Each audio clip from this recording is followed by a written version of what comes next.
On va écouter Bradley Barcola, l'attaquant du Paris Saint-Germain, et puis Harry Kane, qui lance ce PSG Bayern Munich. Favori, je sais pas, mais quand on joue comme ça, je pense qu'on est inarrêtable. Donc c'est très bon. Non, on a la chance d'avoir un coach qui nous comprend, qui nous donne pas mal de repos. On arrive à vraiment nous relâcher pendant les après-midi, être tranquille. C'est ce qui nous permet d'arriver frais à chaque match. Nous avons le sentiment que lorsque nous sommes au top de notre forme, nous pouvons battre n'importe qui. Nous aborderons ce match avec le même sentiment.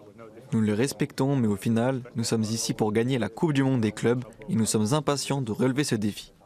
Voilà pour César Watch. Bon voilà, on a mis là dans le liner enfin les choses sérieuses qui commencent. Benoît Ludo, je commence avec vous parce que d'un strict point de vue d'abord physiologique, physique, ils ont joué certes encore à midi heure américaine, Benoît, mais dans un stade au toit fermé, climatisé.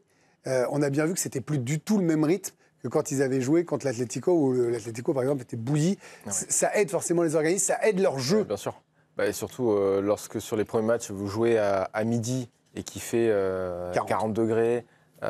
Au soleil, 35 au soleil, à Londres, avec la saison que cette équipe a faite, forcément c'était beaucoup plus compliqué. Là, ils repartent sur entre guillemets un cycle normal comme ils ont connu cette saison avec un stade climatisé à 20 degrés. Donc forcément, c'est beaucoup mieux pour les organismes. Ils ont plié le match rapidement, ils ont pu faire des changements. Après, on ne s'attendait pas forcément à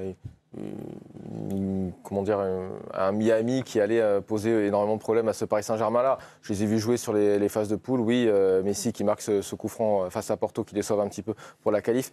Mais oui, ils sont sortis des poules quand même. Oui, mais malgré tout, on sentait que le Paris Saint-Germain était très, très, très largement au-dessus. En seconde période, je pense qu'ils ont beaucoup plus géré. Et même en gérant, l'Inter Miami ne s'est pas procuré énormément d'occasions. Donc non, le train est en marche, toujours en marche. Après 11 mois de compétition, les joueurs sont toujours là. Je vois Hakimi qui fait encore des allers-retours sans cesse. Jusqu'où vont-ils s'arrêter ? Mais il reste 3 matchs peut-être pour le savoir. Souhaitons-leur. Ouais, c'est vrai qu'on avait hâte de vivre ces retrouvailles entre Léo Messi et le Paris Saint-Germain. Beaucoup sont tombés sur Messi, mais il y en a un qui a pris sa défense avec le style qu'on lui connaît. C'est l'ancien joueur des Los Angeles Galaxy, l'autre club de LA. Il a détruit l'Inter Miami. Il a volé au...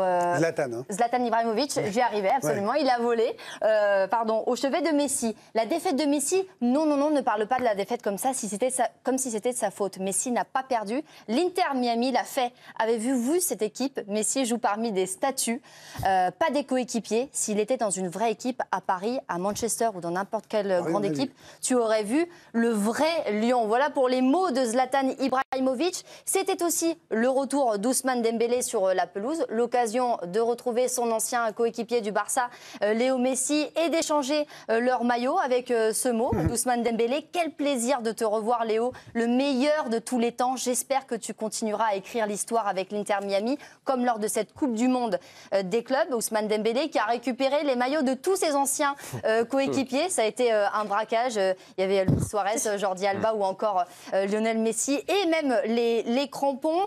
Je vous parlais de retrouvailles, il y en avait à tous les niveaux, comme notamment Messi et Luis Enrique, Messi et Donnarumma ou encore Presnel Kimpembe. C'était vraiment une bonne ambiance, décontractée, des sourires.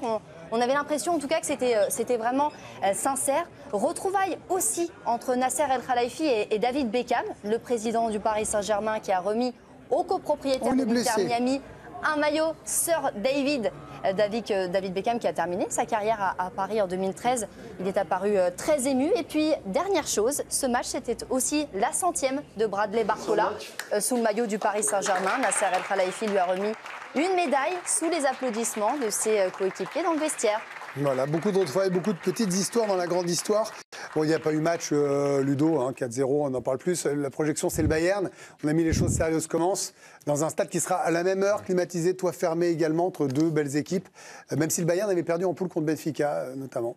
Non, mais ça va être une belle opposition. Moi, je trouve que les Parisiens sont monstrueux, honnêtement. J'ai revu des séquences, les mêmes séquences que j'ai vues contre l'Inter Milan. Donc ça veut dire que finalement, peu importe l'adversaire aujourd'hui, ce qui se met en place, il y a tellement de mouvements dans le jeu, d'intelligence, de déplacement, de maîtrise, d'apprentissage. Ils ont tout intégré de la méthode Luis Enrique. Et c'est pourtant très difficile, je peux vous dire, quand vous êtes joueur sur un groupe de 18 comme ça, d'intégrer les méthodes quand même folle dans le mouvement Précise, de Luis Enrique. Avoir réussi comme ça à se l'approprier autant, honnêtement, moi je suis stupéfait à chaque fois que je les vois jouer. Là, le but. Donc contre le Bayern, vous êtes confiant? Parce que c'est une des rares fois où le PSG va aborder, avec le statut de favori, un match contre le Bayern. C'est pas vraiment arrivé dans leur histoire. Le Bayern était toujours favori face à n'importe qui. Un peu des joueurs, c'est-à-dire que quand Barcola s'exprime et nous dit, vous faites, moi quand on joue comme ça, quand on est dans de bonnes conditions, et il n'y a pas grand monde qui peut venir nous chercher. Non, il dit on est inarrêtable. Ouais, j'ai envie de le croire. Donc je pense que le PSG est largement favori face à un Bayern. Ils ont perdu contre Benfica, ils prennent 2 buts hier. Un Bayern qui revient dans le coup, mais qui n'est pas encore. Comme le Paris Saint-Germain, quand il a tourné face à Botafogo, ils ont perdu. Ouais, mais moi, Largement, je suis pas certain. Moi. Non, mais bon, c'est bien de son cloche. Les bookmakers trouvent que le Paris Saint-Germain est favori, mais largement favori. C'est un petit peu l'avis aussi de Benoît et des bookmakers. La victoire, c'est coté à 2,14, victoire du Bayern 3,05. On n'est pas sur un 1,70, un 1,80. C'est le Bayern quand même, c'est pas l'Inter Miami. Mais Olivier et Candice, le PSG favori face au Bayern, c'est quand même un changement de monde pour les Parisiens. Je le dis, je le répète, nous on a grandi avec le Bayern qui était intouchable pour les clubs français. Olivier, comment c'est? Oui, mais après ce qu'on a vu cette saison, franchement, il n'y a pas de. C'est juste logique. Le PSG a marché sur l'Europe toute l'année. Et puis je trouve que le Bayern n'a pas été très convaincant sur ce début de compétition. On l'a dit, ils ont perdu contre Benfica, contre Flamengo, ça a été très compliqué. J'ai presque l'impression. Un match sympa à suivre d'ailleurs.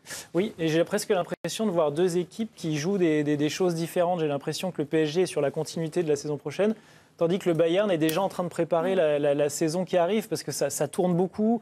Je vois des joueurs, on travaille des automatismes, donc on est quasiment fin août, c'est normal. Qui termine, ça va vite, mais après ça va se jouer sur la fraîcheur. Et la bonne nouvelle pour le PSG, c'est que Dembélé est là et qu'il a faim et qu'il a dit qu'il avait qu'une envie, c'est d'aller au bout. Donc. Eh ben oui, parce que c'est ça aussi qui a été un des faits marquants quand on dit c'est le retour de Dembélé. Ils ont pris le temps, ils se sont qualifiés sans lui. On a l'impression qu'il n'y a pas grand-chose. Il leur reste 3 matchs, j'imagine, qu'ils ne peuvent pas se déconnecter pour 3 matchs, j'en sais rien. Oui, vous avez 2 semaines. Là, en plus, ils ont 2 jours de repos. Ils vont pouvoir un peu aussi s'aérer les têtes. C'est aussi l'enjeu et c'est en ça que c'est bien géré aussi par le Paris Saint-Germain. Je ne sais pas trop les autres équipes, ça sort un peu moins, mais c'est vrai qu'ils ont ces phases comme ça de décompression. On passe des moments en famille, on passe des moments vraiment entre coéquipiers en dehors du foot. Et c'est ce qui permet de prolonger cette saison, effectivement. Donc il y aura encore maximum maintenant. Il est pas mal ce match quand même à suivre là. Mais avec Dembélé qui va être sans doute titulaire, un PSG Bayern. Oui, après, je me dis une Coupe du Monde des clubs, j'aurais envie de voir le PSG face à des équipes qu'on n'a pas l'habitude de voir. Un PSG Bayern. Vous l'avez vu, bon. On est un peu vous auriez voulu voir Flamengo, quoi. Ouais, par exemple, voir une autre opposition, voir d'autres équipes, d'autres joueurs. Alors, c'est vrai qu'en regardant le match, mais c'est vrai, il y a Gerson là-bas, mais c'est vrai, il y a lui aussi, il y a Jorginho.